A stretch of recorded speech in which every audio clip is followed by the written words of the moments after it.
UK who are also standing up for quality journalism. From meetings at the Welsh Assembly this morning. Well, we're here today to stand up for quality journalism. We're sick of the cost cutting, we're sick of the axing of jobs and the cutting back on programme budgets. That we're being expected to take on more duties without adequate training, without any regard to health and safety. And we're here to say if the editors won't stand up and the owners won't stand up for quality, we as journalists will. And that's the reason for the protests here, the protests around the countries and the protests across Europe. We're starting our rally off at the Manchester Evening News. There's been 30 job losses here at the MEN in the last 2 years alone. So staff here are really feeling the squeeze. I'm the MOC at the Manchester Evening News, and we're out here today protesting about cuts in journalism, standing up for quality journalism, standing up for terms and conditions of journalists, saying that newspapers are not dead, that we embrace new technology, we're not afraid of it, but we expect managers and owners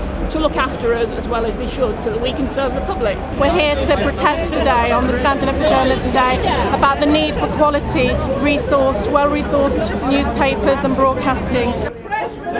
Not new. I'm the editor of the Journalist magazine, and I wasn't going to miss this. I don't often leave my desk in London, but I had to come to this, and there's people from all over the country. It just shows how strong feeling is that we want to preserve good journalism, while the editors inside want to cut back and sack people and get journalism on the cheap. We're all on the same side. I was about to say, we understand. I'm a journalist, Yeah. I'm a writing editor, and I think that good journalism is under threat from all kinds of directions.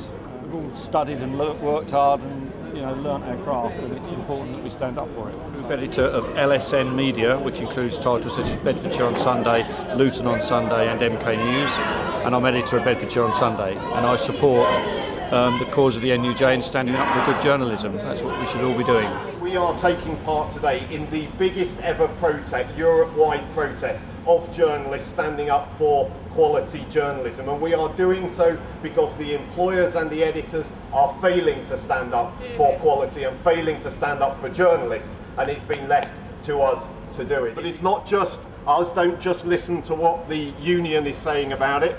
As long as you don't tell any of the editors or any other NUJ members, but I agree with what the editor of the Daily Mail said when he said that newspapers are cutting staff so much that they are unable to send staff reporters out to cover stories anymore. And we've done from our own research found out that local newspapers too are unable to properly cover councils and health authorities and education authorities, and if they're unable to do that, what corruption is going on in the corridors of power if journalists are not there to uncover it. And Cardiff University did a study for us, and the conclusion of that study was that despite the best efforts of journalists and editors, that serious journalism was under threat, and when serious journalism is under threat, then the democratic process is under threat too. So we are here today and elsewhere across Europe to send clear messages to editors and owners of media that if they won't stand up for journalism, we will, and we will involve the communities we serve, the readers, the viewers and listeners, alongside journalists, standing up for journalists and for journalism. So this is not the end of a campaign, but the start of a campaign that says no to profiteering, no to job cuts, yes to properly resourced media, yes to quality, and yes for rights for all journalists and by extension to the community. So thank you all for turning out. It's a little bit of a typical November Manchester day, but our spirits should be lifted by the work that is going on.